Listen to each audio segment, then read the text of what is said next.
அந்த மாபெரும் சிற்பி எங்களை செதுக்கி விட்டதின் வெளிப்பாடு. இன்று நாங்கள் எந்த திசையில் போனாலும் எவரையும் வெல்லக்கூடிய சக்தி எங்களுக்கு உண்டு. அப்படி ராஜு அவர்கள் எங்களை உருவாக்கி இருக்கிறார். அவரை குறித்து நான் எத்தனை பேரை குறித்து நூல் எழுதியிருக்கிறேன், பலரை குறித்தெல்லாம் எழுதியிருக்கிறேன். இங்கு நான் ஞான தகப்பனாக வெளிப்படக்கூடிய ஐயா கொடைக்கானல் காந்தி அவர்கள் இருக்கிறார்கள், மேடையிலே இருக்க வேண்டியவர்கள். ஆனால் நான் அவர்களெல்லாம் பார்த்து வளர்ந்தவன். அவர்கள் அனைவரையுமே பார்த்து நான் வேந்திருக்கிறேன். ஐயா ராஜ்குமார் அவர்கள், கிருஷ்ணமாச்சாரி, ஸ்ரீகாந்த் அவர்கள் சிக்ஸ் எப்பொழுது அடிப்பார், எப்பொழுது வெளியேறுவார் என்கின்ற பதமதிப்பிலே நாம் கிரிக்கெட் பார்த்த காலங்கள் உண்டு. வருவார், அடிப்பார், இல்லை என்றால் சென்று விடுவார் என்கின்ற பதவி.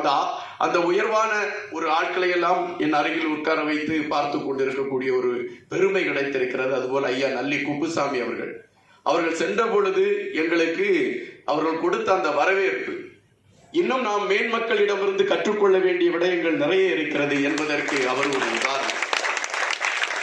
ஒவ்வொரு உலகத்திலேயுமே ஒவ்வொரு தாய்மார்கள் இருப்பார்கள். அது ரோசன் அவர்களும் ரோசினி அவர்களும் கொடுத்து வைத்தவர்கள். எங்களுக்கும் அவர்கள் தாய்தான்.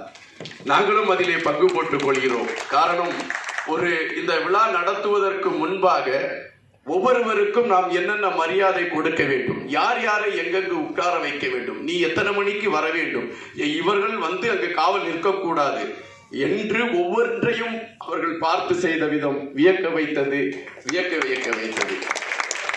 ஐயா அவர்களை குறித்து எப்பொழுதுமே மூலத்தை குறித்து நாம் கடைசியில் தான் பேச வேண்டும். ஐயா அமைச்சர் அவர்கள் முதலில் இந்த விழாவுக்கு அமைச்சர் வருவார்களா வரமாட்டார்களா என்கின்ற விடயத்தில் ஐயாவை குறிப்பிட்டார்கள்.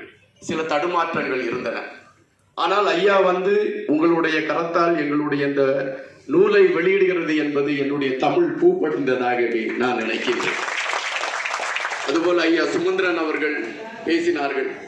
அவர்கள் நிறைய விடயங்களை குறித்து பேசினார்கள். அது ஆங்கிலத்தில் இருந்ததால் என் போன்றவர்களுக்கு அது புரிவதற்கு சற்று சிரமமாக இருந்திருக்கும் என்று நான் நினைக்கின்றேன்.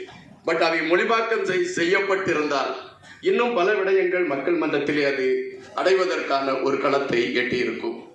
எப்பொழுதுமே நான் என்னுடைய மேடையிலே என்னோடு பயணித்துக் கொண்டு இருக்கக்கூடியவர்களை நான் அடையாளப்படுத்துவது வாடிக்கை. என்னன்றி கொண்டாருக்கும் உய்வென்றாம் உய்வில்லை, செய்நன்றி கொன்ற மகற்கு என்ற வள்ளுவனின் வாக்கு கிளங்க என்னோடு பயணித்துக் கொண்டிருக்கக்கூடியவர்கள். இந்த மேடையில் கூட 2 தோழர்களை நான் அமர்த்தி இருக்கிறேன்.